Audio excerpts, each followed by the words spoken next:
지난주에 이어서 오늘은 도대체 누가 맛과 빛을, 두 번째 말씀 애통하는 자, 애통하는 자에 대해서 오늘 말씀을 나누도록 하겠습니다. 여러분, 예수 그리스도를 믿고 구원받은 자는 빛과 소금의 역할을 감당해야 하는 자들입니다. 근데 우리의 삶을 돌이켜보면 예수님이 우리에게 요구하신 대로 우리가 살지 못하고 있음을 우리가 발견을 하게 됩니다. 이제 빛을 발하는 삶, 또 맛을 내는 삶, 어떻게 하면 빛을 발하고 맛을 낼 수 있을까? 이게 어떻게가 아주 중요한데요. 여러분, 마태복음 5장, 6장, 7장의 산상수훈 말씀은 반복적으로 제가 또 말씀을 드리지만 이렇게 살아야 구원받는다, 그런 말씀이 아니에요. 구원받은 자는 이렇게 사는 거야, 이걸 말씀하고 계시는 겁니다.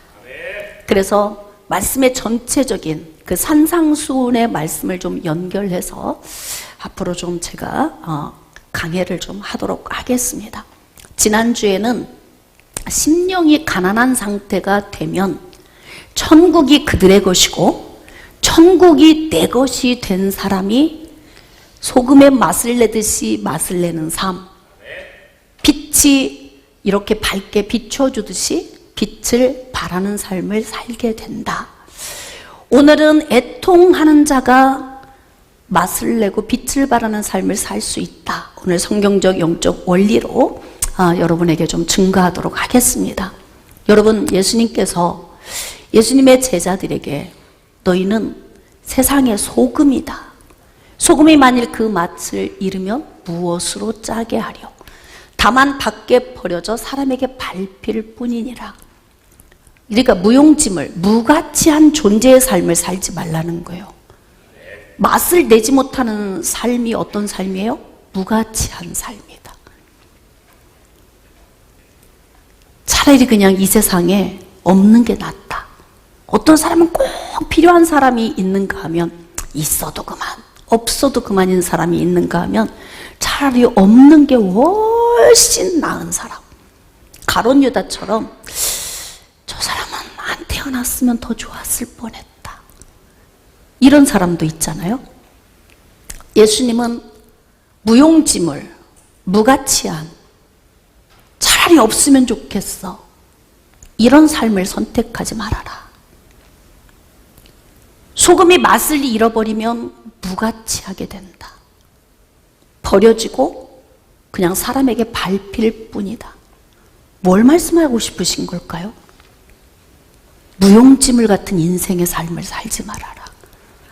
주권적인 하나님의 은혜로 구원을 받았지만 너희들이 삶을 선택하며 살 때 그래도 그리스도인으로서 맛을 내고 빛을 발하는 삶을 살아야 돼.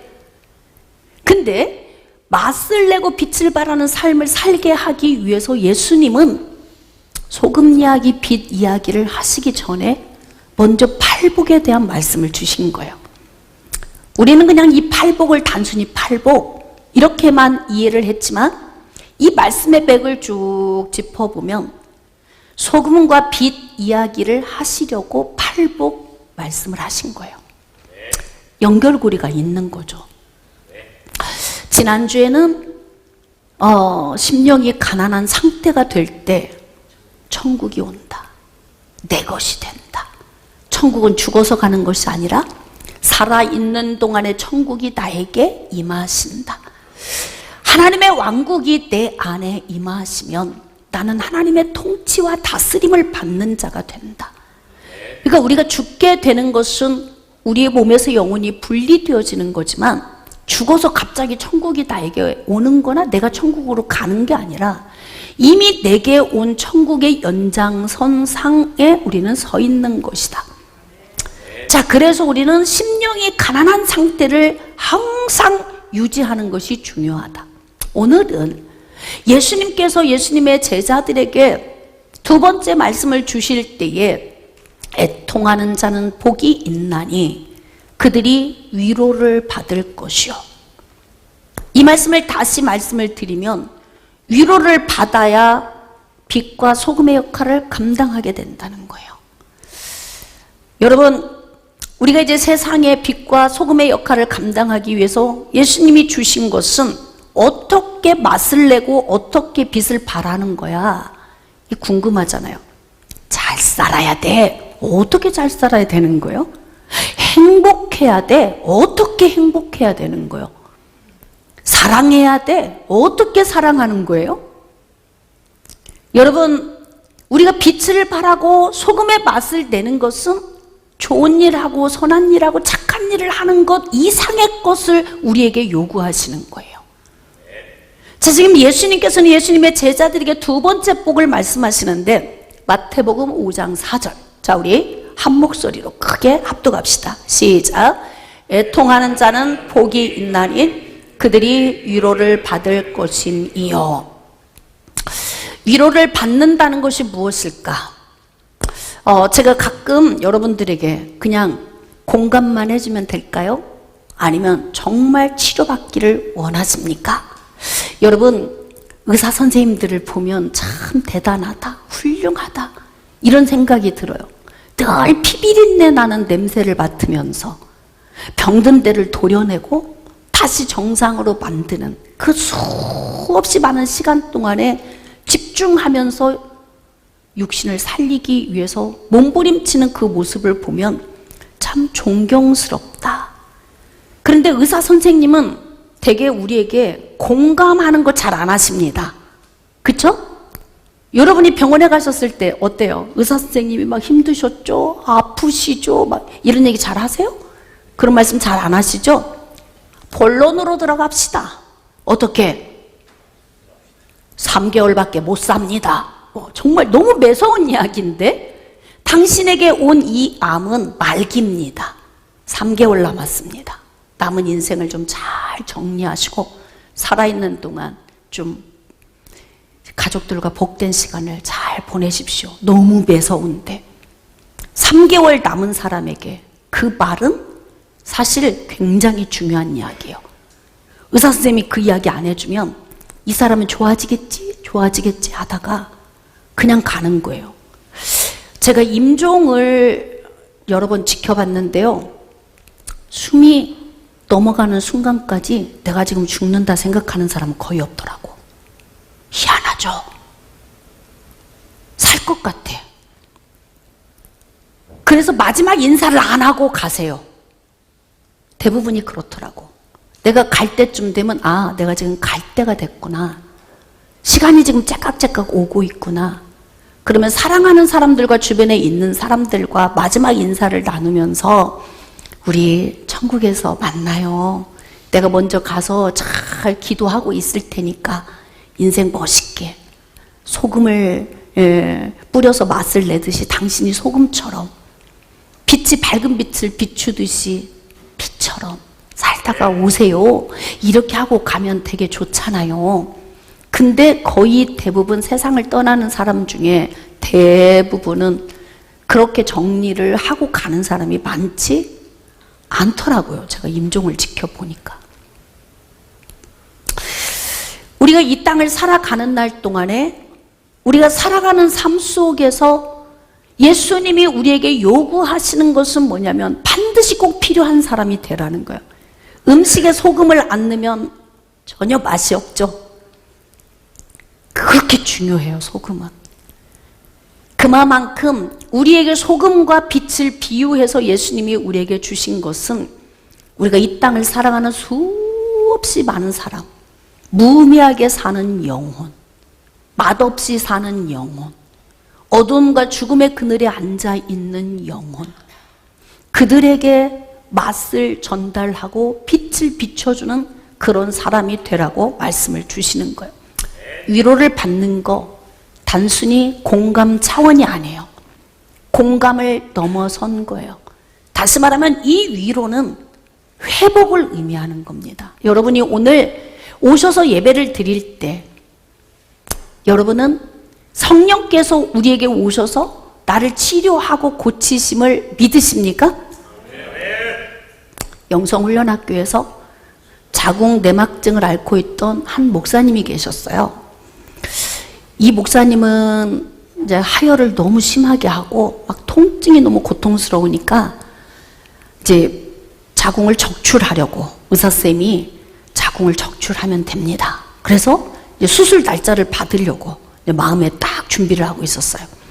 그리고 이제 영성훈련 학교에서 훈련을 받고 마지막 기도 시간에 제가 이제 기도를 하고 지나가는데 그 얘기를 하는 거예요. 목사님, 제가 자궁 적출 수술을 하려고요. 언제요? 한 달 후쯤이요. 아직은 그러니까 나를 정해놓은 건 아니에요. 근데 제가 제 마음속에 어떤 생각이 들었냐면, 여러분 할 수만 있으면 몸에 있는 장기는 제자리에 있는 게 좋아. 어쩔 수 없이 도려내야 된다면 도려내야 되지만 있어야 될 건 꼭 있어야 되는 거예요. 제가 담낭을 절제를 하고요. 고생 정말 많이 했어요. 누구한테 내색은 못하지만 소화도 잘 못 시키지, 막 부대끼지, 힘들지. 이게 없는 그 담낭이 그 없는 자리에서 기능이 정상으로 움직여지기까지 몸이 거기에 이제 적응을 한 그 시기 동안에 그렇게 힘들더라고요. 그래서 몸에는 반드시 있어야 될 건 있어야 되는 거예요. 그래서 제가 그때 그 이제 기도를 하는 순간에 목사님 잠깐만요. 몸에 있어야 될 건 있어야 되는데 좀 기다려봐요. 한 달만. 제가 그래서 한 달만 기다려봐요. 아직 날짜 잡지 말고. 그리고 제가 간절하게 기도를 했어요. 기도를 했는데 다음 달에 오셔가지고 하시는 말씀. 목사님, 감사해요. 치료받았어요. 치료받았다는 거예요. 근데 그 목사님 하시는 말씀. 나는 목사님의 양도 아닌데 어떻게 그렇게 영혼을 품고 기도할 수 있나? 내 믿음은 수술인데 목사님 믿음은 기다려봐. 이게 목사님 믿음으로 이루어진 거라는 거예요, 이게. 그래서 너무너무 기쁨으로 오셨더라고. 여러분, 하나님의 성령은 우리 가운데서 역사하고 계시고 우리를 치료하고 계시는데 이 성령은 단순히 우리의 연약한 육신만 만지시는 게 아니에요. 그러면 이 성령이 우리 가운데서 어떻게 역사하십니까? 위로, 다시 말하면 치료,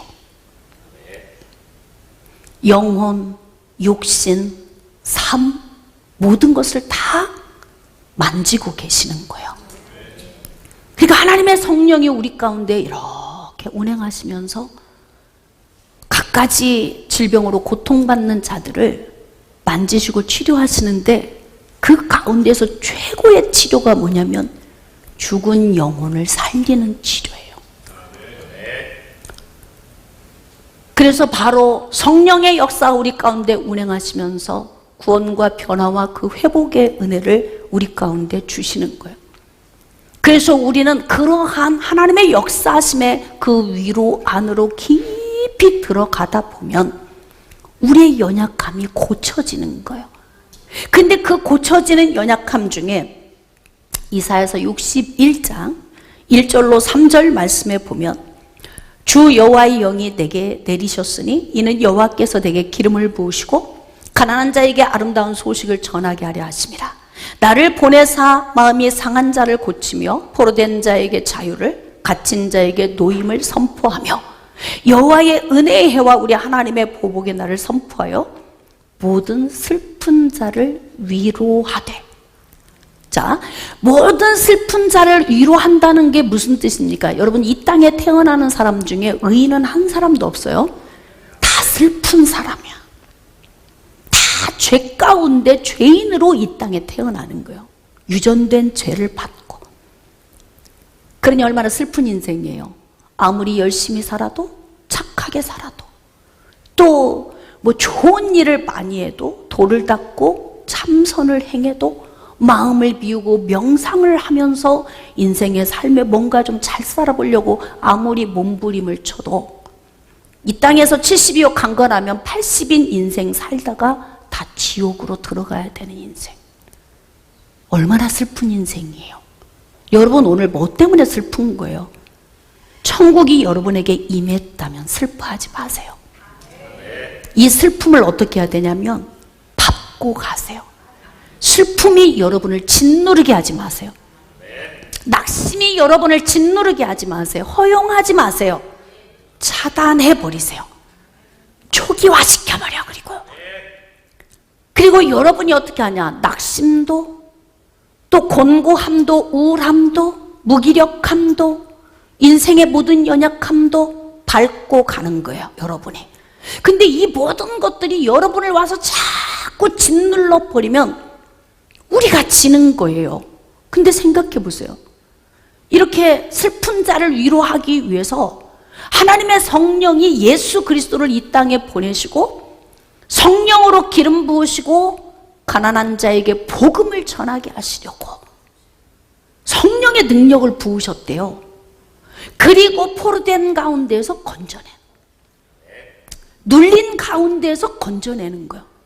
여러분, 오늘 여러분이 눌린 상태에서 왔다면 오늘 건짐 받으셔야 돼요. 오늘 포로된 상태에서 오셨다면 자유해지셔야 돼요. 오늘 여러분들이 보지 못하는 상태에서 오셨다면 여러분의 믿음의 눈이 열려야 돼요. 근데 이사야 선지자를 통해서 하나님이 주신 말씀은 예수님을 이 땅에 보내셔서 성령의 능력으로 기름 부으시고 가난한 자에게 복음을 전하게 하시는데, 이렇게 어둠과 죽음의 그늘에 앉아 있는 자들을 그 가운데에서 건져내는 이것을 지금 이사야 선지자를 통해 뭐라고 말씀하셨냐면 슬픈 자를 위로하는 것이다. 자, 그래서 예수님이 지금 말씀하시는 애통하는 자는 복이 있나니 그들이 위로를 받을 것이며, 이 위로는 단순히 공감, 너 아프지? 너 힘들구나, 이 정도의 위로가 아니에요. 낙심에서 건져버리시는 거예요.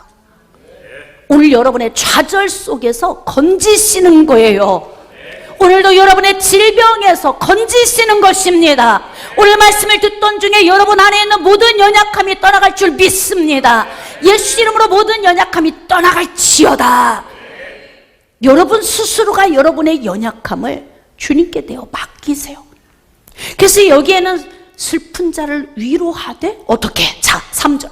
무릇 시온에서 슬퍼하는 자에게 화관을 주어 그 죄를 대신하며 기쁨의 기름으로 그 슬픔을 대신하며 찬송의 옷으로, 슬픔이 찬송으로, 낙심이 찬송으로, 우리 인생의 삶의 우울함이 기쁨으로 바뀌어지도록 성령이 역사하시는데, 중요한 건 그렇게 되려면 어떻게 해야 되느냐? 여러분이 이런 위로를 받고 싶습니까? 오늘 참 심리적으로 많이 힘들고 한 주간을 살아오는 동안 많이 지쳐있고 매번 생각하지 않은 일들이 그냥 앞에서 번쩍번쩍 문제가 나를 향해 질주하고 오잖아요. 난 문제 싫어. 그럼에도 불구하고 쟤는 뭐냐면 난 네가 좋아. 그리고 그냥 문제가 막 걸어서 막 오는데 어떤 사람은 막 질주해서 와서 막 들이받아버리는 거야, 문제가. 그럼 막 죽을 지경이야. 숨을 못 쉴 것 같아. 그래도 오늘 어떻게 해야 되느냐? 여러분들이 위로를 받고 회복을 하려면 조건이 있어요. 조건. 어떻게 해야 되느냐? 야고보서 4장 8절로 9절. 하나님을 가까이 하라. 그리하면 너희를 가까이 하시리라. 여러분, 이게 이제 영적 원리가 있어요. 하나님이 우리를 먼저 사랑하신 거예요. 언제부터? 창세 전부터 저와 여러분을 먼저 사랑하셨어요. 짝사랑. 너무너무 우리를 사랑하셔서 그 사랑의 마음을 키워오신 거예요. 계속 마음 안에서 사랑을 막 키워오시다가 어떻게 됐냐? 이 사랑의 본물 터진 것이 2000여 년 전에 예수님이 십자가 위에서 성취를 하셨다고.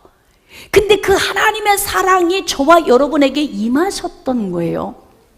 근데 이제 하나님은 뭐라고 말씀하시냐면, 난 너를 창세전부터 사랑했다, 알지? 근데 이제부터 조건. 어떻게?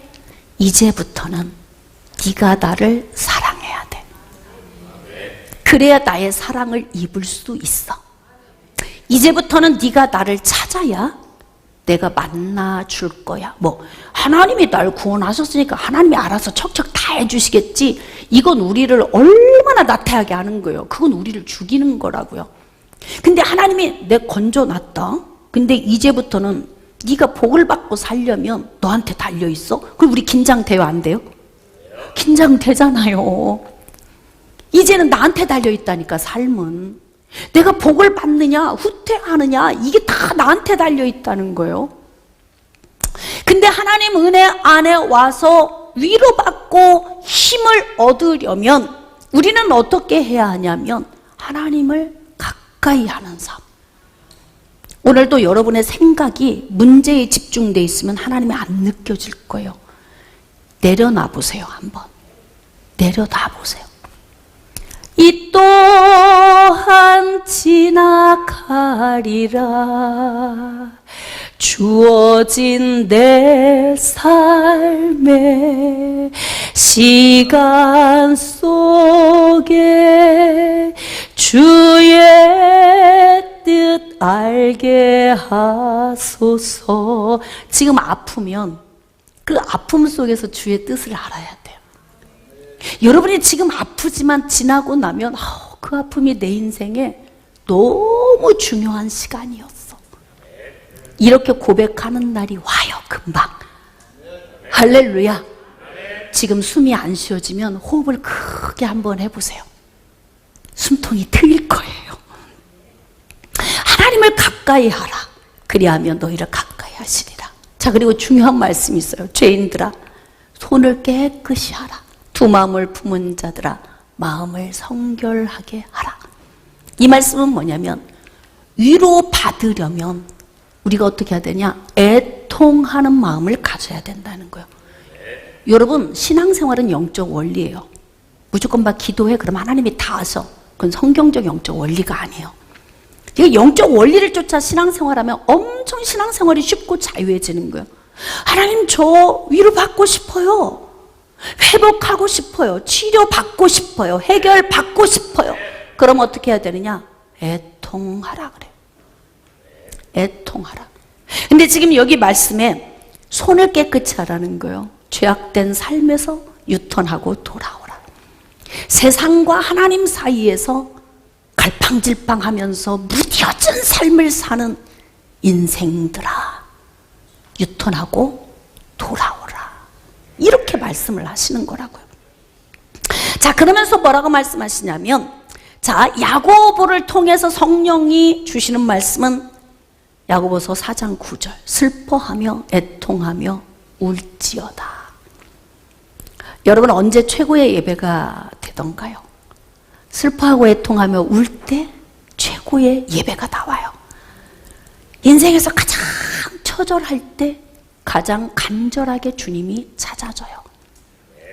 여러분이 가장 힘든 시기를 지날 때, 광야를 지날 때, 이때에 하나님의 사랑을 가장 많이 느낄 때예요. 광야라는 찬양이 있어요. 왜 나를 깊은 어둠 속에 홀로 두시는지. 깊은 어둠 속에 홀로 두시나. 그런데 돌이켜 보니까 내가 혼자가 아니었던 거야. 하나님이 함께 하셨던 거예요. 이때 우리가 해야 할 일은 뭐냐면 애통하며 나가야 돼요. 근데 이 원리를 보면 애통하면 위로를 받고, 그 애통을 통해 위로받은 자가 빛을 발하고 소금의 맛을 낼 수 있다. 영적 깊이가 생기는 거죠. 아픔의 과정을 겪은 사람들은 인생이 깊어져. 그래서 인생이 깊어지면 어떤 은혜가 오냐면 어지간한 일은 품어져. 어때요? 그냥 사람들 보면서 막 정죄하고 뭐 평가하고 막 판단하고.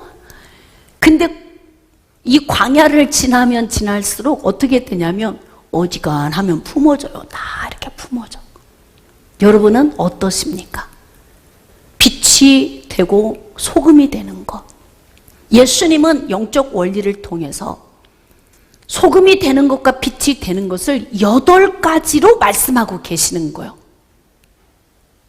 심령이 가난하면 천국이 너에게 오고 네가 천국을 맛보면 네 속에서 소금의 맛이 빛이 나오는 거야. 애통하는 마음을 가지면 위로가 오지. 하나님을 통해 회복의 은혜를 맛봐. 그러면 네 안에서 소금이 맛을 내는 것 같은 영적인 깊은 맛과 빛이 밝은 빛을 비추듯이 네가 영적으로 빛을 비출 수 있는 사람이 되는 거야.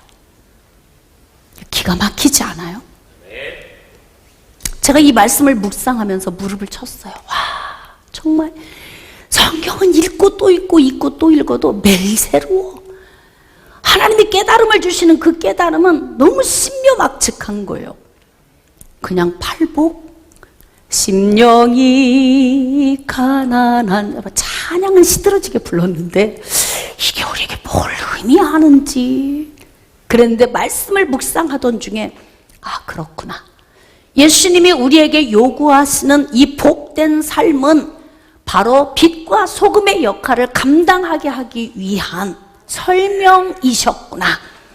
자, 이제 예수님이 또 뭐라고 말씀하시냐면 누가복음 23장 26절로 29절. 자, 그들이 예수를 끌고 갈 때에 시몬이라는 구레네 사람이 시골에서 오는 것을 붙들어 그에게 십자가를 지워 예수를 따르게 하더라.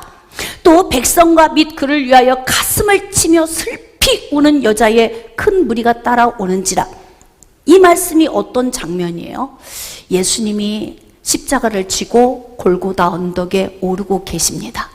예수님이 왜 십자가를 져야 되는 거예요? 하나님의 아들이신데, 이분은 곧 하나님이신데 왜 지셔야 돼요? 십자가는 누가 지는 거예요? 죄인들이 지는 형벌이에요. 형벌.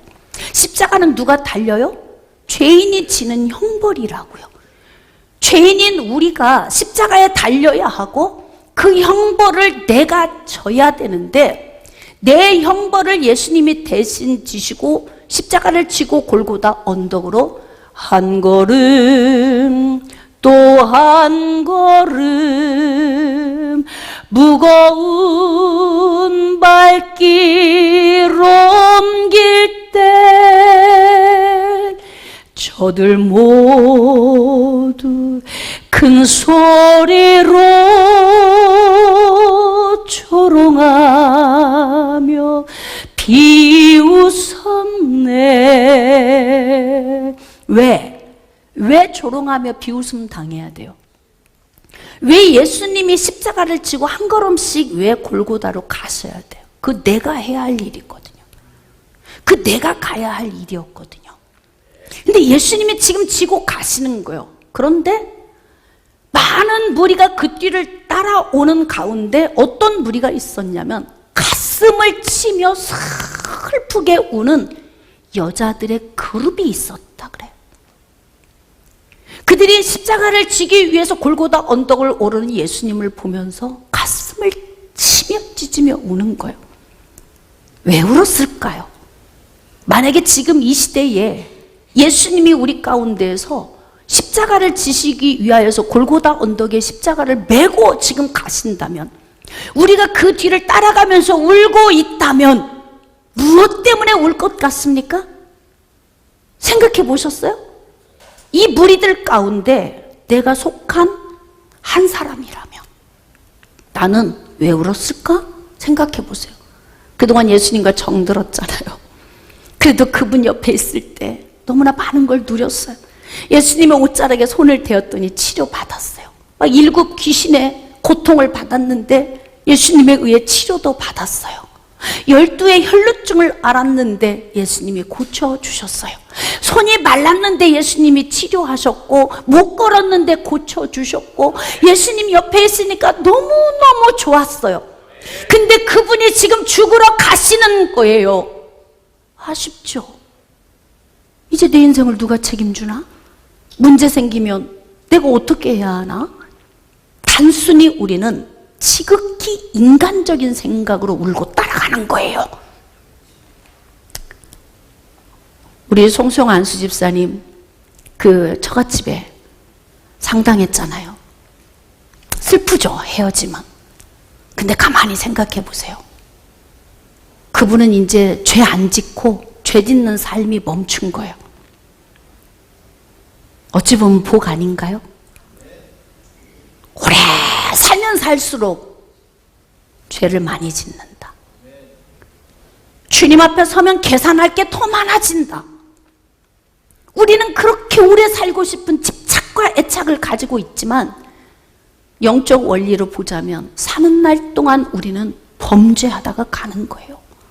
그런데 예수님의 십자가의 은혜가 아니면 우리는 사함을 받을 수가 없어요. 우린 그 은혜로 사는 거예요. 그 은혜로 자유해진 거예요. 근데 예수님께서 뒤를 탁 돌아보시더니 이렇게 말씀하세요. 뒤에 따라오는 가슴을 치며 슬피 우는 여자들의 그룹을 보면서 예수께서 돌이켜 그들을 향하여 이르시되 예루살렘의 딸들아 나를 위하여 울지 말고 너희와 너희 자녀를 위하여 울라. 듣는 사람마다 이 말씀을 묵상하는 사람마다 영적 깊이에 따라 깨닫는 게 다르겠죠. 예수님은 지금 지극히 인간적인 생각으로 아파하며 우는 이 여인들을 향해서 좀 더 너희들이 깊어지면 좋겠다, 영적으로. 왜 우는 거야 도대체? 가시다가 돌아서서 말씀하시는 거예요. 여인들아, 왜 우는 거야? 뭐 때문에 우는 거야? 목적이 뭐야?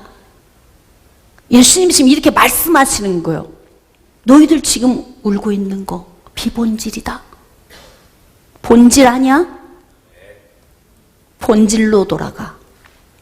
본질로 돌아가라는 거예요.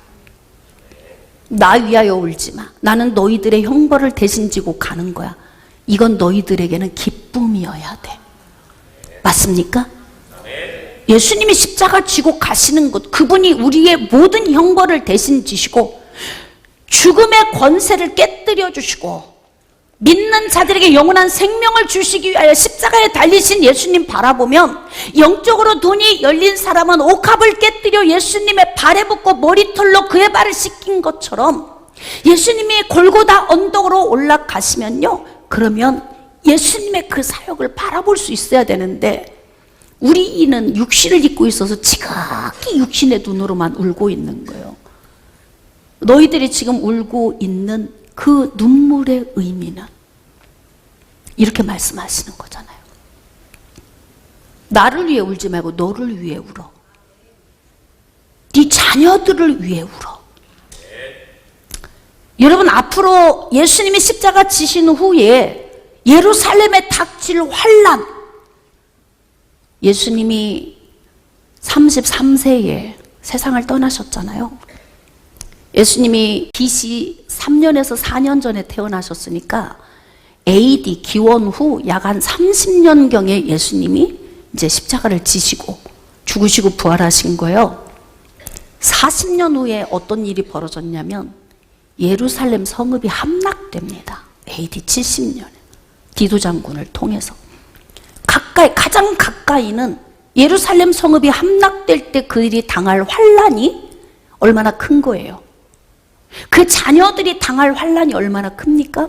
멀게는 마지막 예수님 오시는 날, 이 땅이 함락되는 날, 그날 예수 없이 살다가는 우리 자녀들, 그들이 어디로 가겠어요? 그러니까 우리가 영적으로 눈을 뜨면 단순히 지금 예수님이 죽으시기 때문에 슬픈 것이 아니라 예수 그리스도의 십자가의 사건 그 안으로 들어오지 못하는 영혼들을 위하여 애통해하며 울어야 된다는 거예요. 여러분은 지금 영혼을 얼마나 품고 계신가요? 내 가족, 내 자녀들, 내 배우자, 내 주변에 있는 지인들, 그들은 지옥을 향해서 가고 있는데 애통하는 마음이 없어, 내 안에. 그러면 애통하는 마음이 없으면 위로를 받지 못해요. 위로를 받지 못하면 맛을 내지 못하고 빛을 발하지 못해요. 이게 영적 원리예요. 맛을 내는 게 뭐예요? 빛을 발하는 게 뭐예요? 좋은 일 많이 하면, 돈을 가지고 가서 누구 좀 도와주고 구제해 주는 일 하면 그 의미 이상의 것이라고요. 빛을 빛을 발하는 것이, 맛을 내는 것이, 예수님께서 예수님의 제자들에게 애통하는 자가 복이 있다. 왜 복이 있는 줄 아니? 애통하면 위로가 오거든. 그 위로가 뭐라고 그랬어요? 포로됨에서 건짐받는 거, 눌림에서 자유해지는 거, 눈먼 것에서 눈을 다시 보게 되는 것, 주의 은혜의 해를 전파하는 곳에서 그 자유의 그 은혜를 누리는 것, 이것이 바로 위로라고 말씀을 하세요. 위로. 그래서 우리는 애통함을 통해서 이 위로의 맛을 보아야, 그래야 비로소 그 사람한테서 맛이 난다는 거야. 맛. 여러분에게서는 어떤 맛이 나요? 신맛, 쓴맛, 단맛, 짠맛, 매운맛, 기타 등등. 무슨 맛이 나는 거예요? 쓴맛이 난다. 진짜 이 말씀을 영으로 듣고 있는 거예요. 애통하고 있다고요. 쓰다고 하잖아. 어떤 분은 이럴 수 있어요. 저는 단맛인데요. 나는 씁니다. 저도 써요.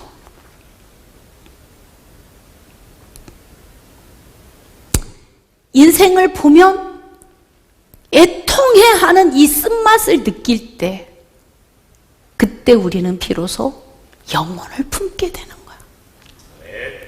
내 자녀를 품고, 그 다음 또 자녀를 품고, 내 이웃을 품고, 다른 영혼들을 품는 거. 쓴맛의 애통함. 하나님 앞에 몸부림치며 애통하는 거. 이 애통하는 마음으로 나아갈 때 하나님의 위로가, 그래도 자유함, 포로됨에서 자유함. 자녀를 위해 애통할 때 마귀의 그 소나귀에서 성령이 그를 끌어내는 그 자유함. 내 주변에 있는 사람들을 위해서 내가 애통해 할 때 눌림에서 풀어지는 그 자유함. 할렐루야. 그 은혜가 우리 가운데 임한다는 거예요. 애통하길 원하시면 아멘. 애통하길 원하시면 아멘. 그렇습니다. 우리 인생의 삶에서 이 쓴맛, 하나님 애통합니다. 그래서 오늘 말씀 속에서 애통하고 기쁨을 슬픔으로 바꾸고 애통하며 나아갈 때, 그때 우리 주변에 있는 사람들이 위로를 받는 거예요. 여러분 주변에 있는 사람이 얼마나 위로를 받고 있어요? 위로 못 받고 있으면 지금 내가 애통하지 않는 거고, 내가 애통하지 않고 있으면 나는 지금 맛을 못 내고 빛을 발하지 못하고 있다는 거거든요. 사랑하는 여러분, 예수님께서는 예수님의 제자들에게 너희는 세상의 소금이다. 소금이 그 맛을 잃으면 밖에 버려져 사람들의 발에 그냥 밟히는 거야. 예수 믿는다고 하는데 맛이 없어. 있어도 그만, 없어도 그만. 그냥 무용지물이야. 나 열심히 혼자 교회 다니는 것으로 그냥 끝. 그리고 내 주변에 예수 믿지 않는 영혼들을 보는데 애통함이 없어. 그러니까 우리가 지금 맛을 못 내고 있는 거잖아요. 맛을 내기 원하십니까? 빛을 발하기 원하십니까? 그렇다면 애통하셔야 돼. 애통하면, 여러분들이 대한민국을 품고 애통하면 대한민국이 위로를 받습니다. 여러분들이 자녀를 품고 애통해하면 여러분의 자녀가 위로를 받습니다. 여러분의 지인을 위해, 여러분이 인천 광민교회를 위해 애통해하면 여러분의 지인들이 위로를 받고 인천 광민교회가 위로를 받습니다. 여러분이 주의 종을 위해서 애통해하면 주의 종이 위로를 받습니다. 제가 여러분을 향해 애통하는 마음을 가지고 있으면 여러분이 위로를 받습니다. 그것이 바로 우리가 서로에게 맛을 전달하고 빛을 발산하는 거예요. 깨달아지십니까? 그러므로 말씀을 좀 정리하겠습니다. 소금의 맛을 내고 빛을 발하는 것은 단순히 선하고 착하고 좋은 일, 그 이상의 것이다. 그건 영혼을 품고 어떻게 해야 된다? 시작. 애통해야 된다. 애통할 때 그들에게 어떤 은혜가 오는 거예요? 위로가 오는 거예요. 위로가.